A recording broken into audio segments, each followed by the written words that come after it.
Hey everyone, welcome back. Ready for another deep dive.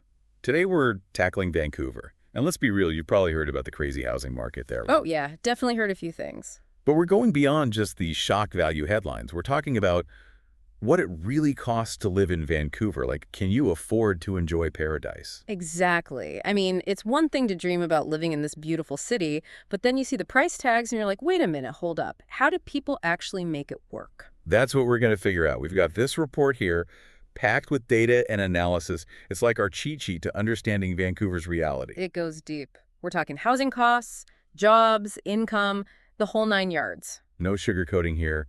Let's rip off the Band-Aid and just jump right in. This report says the average detached home in Vancouver costs, get this, 2 million Canadian dollars. 2 million. It's mind-boggling. And even if you're thinking, okay, forget the house, I'll just get a condo, well, good luck.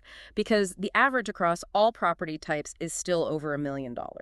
Over $1 million bucks just for a place to live. Yikes. Yeah, and it doesn't stop there. Rent is brutal, too. The average rent in Vancouver, almost $3,000 a month. Oof, imagine trying to scrape together a down payment with those prices. Honestly. And it's not just about saving for a house, it's about surviving day to day. Exactly, because those costs impact everything. Right. The report lays it out. It's squeezing everyone, young people trying to start out, immigrant families trying to build a life. Even the middle class is feeling the pressure. It's like Vancouver's got this paradise vibe.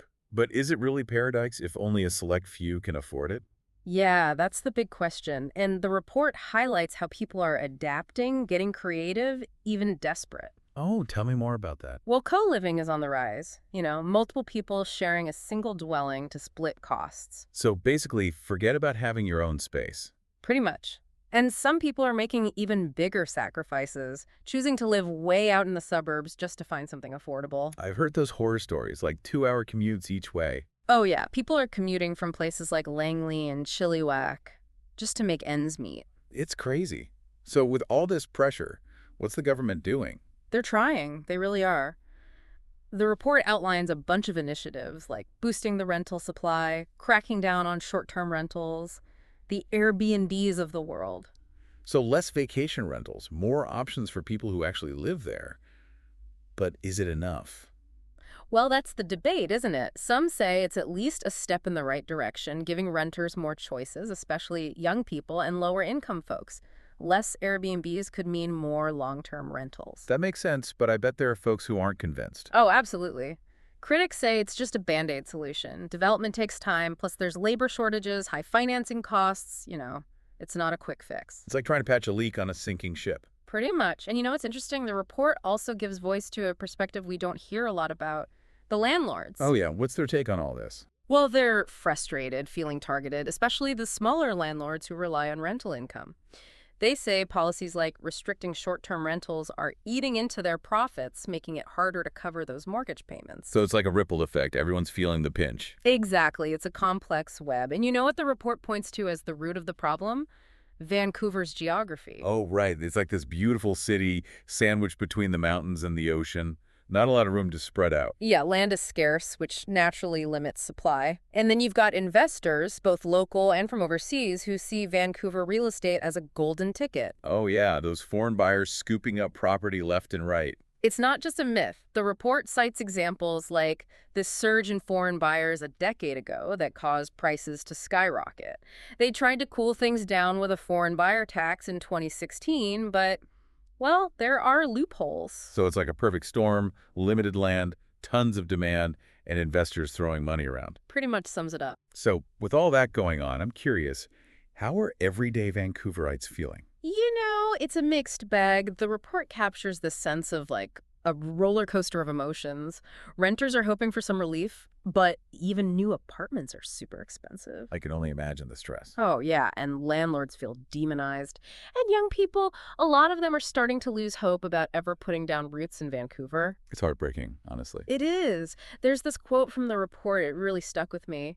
A Vancouver resident in their 30s posted on social media like, I'm already thinking about moving to Calgary where housing is cheaper. Wow, that really says it all. Yeah. Vancouver, I love you, but I can't afford you. Yeah, it's a tough reality. But the report does explore some potential solutions, some big swings that could maybe turn the tide. Okay, give us a glimmer of hope. What kind of ideas are we talking about? Well, they talk about some pretty radical stuff, like overhauling land use policies to allow for denser development. Basically, building more apartments and townhouses instead of sprawling single-family homes. So changing the whole landscape of the city. Exactly. And they also talk about clamping down on speculative capital, like higher taxes on foreign buyers and those empty homes you see around. So discouraging those investors who are just in it for a quick profit. Yeah, exactly. And get this, there are even some really innovative tax strategies being proposed, like taxing based on potential rent instead of property value. Oh, wow. That's different. Right. It's basically taxing based on what a property could earn in rent, not just its market value. That would definitely shake things up. Yeah. But I'm guessing these big ideas come with some potential downsides too, right? Oh, yeah, for sure. The report acknowledges that. I mean, any major change is going to come with risks and obstacles.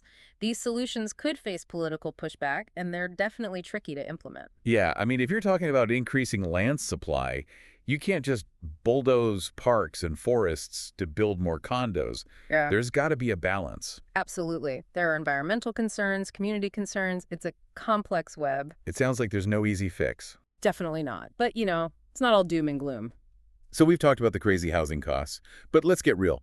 Can you actually afford to live in Vancouver if you're not, loaded? That's the million-dollar question, right? Like, what do people actually earn in Vancouver? How do their salaries stack up against these insane housing prices? Yeah, because it's one thing to say, oh, housing is expensive, but if people are making good money, maybe it's not so bad. Well, that's what this report digs into, and it's not pretty. It's like housing prices have been on this crazy rocket ride, but wages in a lot of sectors have barely moved. So even people with decent jobs are feeling the squeeze. Big time. I mean, think about it. If your rent or mortgage is eating up a huge chunk of your paycheck, what do you have left for, life? Right. Groceries, transportation, maybe a little fun once in a while. Exactly. And it creates this ripple effect, stress, financial anxiety. People have to live far away from work just to afford rent. Yeah, those brutal commutes we were talking about earlier. Exactly. And you know what? It even discourages talented people from moving to Vancouver in the first place. So it's not just a housing crisis, it's like an economic crisis too. Right. Absolutely. And it hits certain groups the hardest. Young people just starting their careers, families with kids, seniors living on fixed incomes. It's tough all around. And, this report really highlights those tough choices people are making, like delaying having kids or even leaving Vancouver altogether. Yeah, remember that quote from the report? That person thinking about moving to Calgary for cheaper housing? That's a real struggle for a lot of people. Yeah, it's like Vancouver's becoming this exclusive club with a super high entry fee. So how do we fix this? I mean, we talked about boosting the housing supply, but what about the demand side? Right, like how do we make Vancouver more affordable for the people who actually live and work there? Exactly. Well, this report explores some ideas, and some of them are pretty controversial. Oh, I like controversial. Spill the tea. Well, one idea that always gets people talking is rent control. Oh yeah, rent control. That's a hot button issue. For sure. But, the report suggests that some kind of rent control could help stabilize rents, give tenants some security. Yeah, I get that. But I've also heard that rent control can discourage developers from building new rentals. That's a valid concern, and the report acknowledges that. It's about finding that balance. So not just slapping on rent controls without thinking it through? Right. It's about considering the potential impacts on everyone involved, tenants, landlords, the whole market. Okay, that makes sense. What other demand-side solutions are they looking at?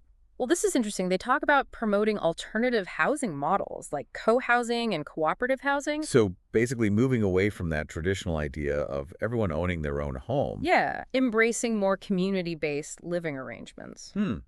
Interesting. So like your neighbors actually become your community. That's the idea. Yeah. And you know what? These models can be more affordable, and they offer this built-in support system. I guess it could be nice to have that sense of community, especially in a city where it feels like everyone's struggling to keep up. Right. And the report highlights how these alternative models are gaining popularity, especially among younger folks who are priced out of those traditional options.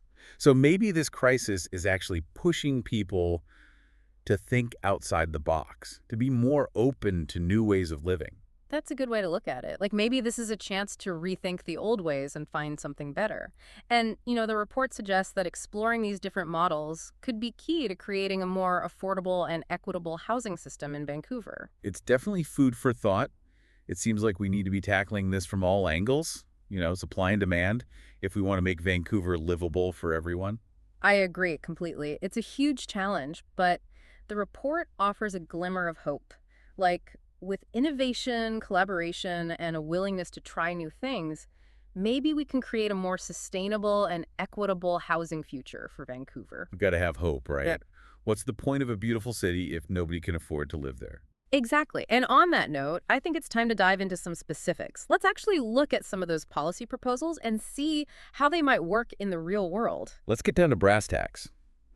We've talked the talk. Now let's see how these solutions might walk the walk. Okay, let's get specific. We've talked about these big sweeping solutions, but how do they actually play out in the real world? Like, what does denser development really look like? Yeah, it's one thing to say build more, but in a city like Vancouver, you can't just magically create more land. So what's the plan? Right. It's not like we can just expand outwards forever. Exactly. So the report talks about making better use of the land we've already got, like relaxing zoning restrictions in some neighborhoods to allow for, more duplexes, triplexes, maybe even some low-rise apartment buildings. So moving away from those single-family home neighborhoods. Yeah, like diversifying the housing stock, making it more flexible. I can see the appeal, right? Yeah. More walkable neighborhoods, Yeah. places where you can live, work, and play without needing a car. Exactly. And that kind of approach has worked well in other cities that are dealing with similar housing crunches. But let's be real. People get attached to their neighborhoods. Change can be scary. Oh, for sure. The report talks about that. Like, there's bound to be pushback from folks who worry about increased traffic, strain on infrastructure, maybe even just changing the character of their neighborhood. So it's a balancing act, right? Finding a way to create more housing without disrupting the things people love about their communities. Absolutely. And that's where thoughtful planning comes in, right? Real community engagement, making sure everyone's voice is heard, and finding compromises that work for everybody. Okay, so that's denser development. What about those foreign buyers? We talked about how they've contributed to rising prices, but what can actually be done about it? Yeah, that's a tough one. The report throws out some ideas like maybe increasing that foreign buyer tax or maybe even putting stricter limits on how much money can flow in from overseas. So basically making it less attractive for foreign investors to just park their money in Vancouver real estate. Exactly. The goal is to level the playing field, to make sure local buyers have a chance. People who actually want to live in Vancouver, not just treat it as an investment. Right, because it shouldn't just be a playground for the wealthy. Right. But I've also heard the argument that, limiting foreign investment could backfire, hurt the economy. Yeah, that's a valid point. It's complicated, right?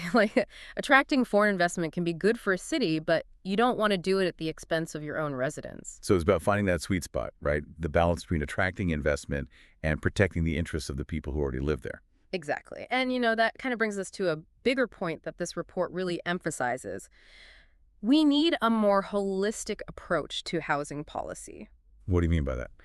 Well, we can't just focus on bricks and mortar. We have to remember that housing is about people. It's about their lives, their well-being, their sense of belonging in a community.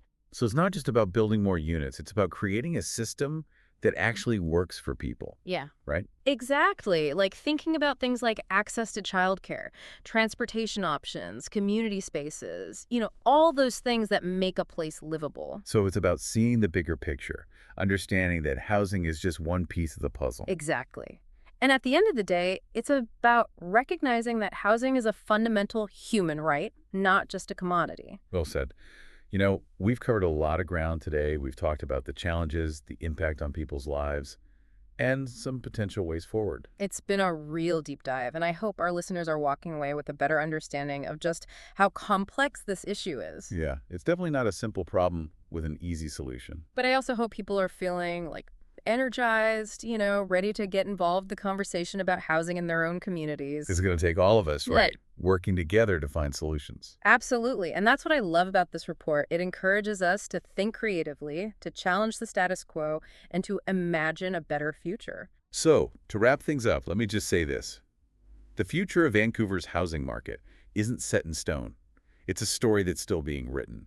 And we can all play a part in shaping that story. Yeah, let's get writing. Let's create a Vancouver where everyone has a safe, affordable place to call home. That's a great note to end on. Thanks for joining us for this deep dive into Vancouver's housing saga. Until next time, keep learning, keep questioning, and keep pushing for a better world.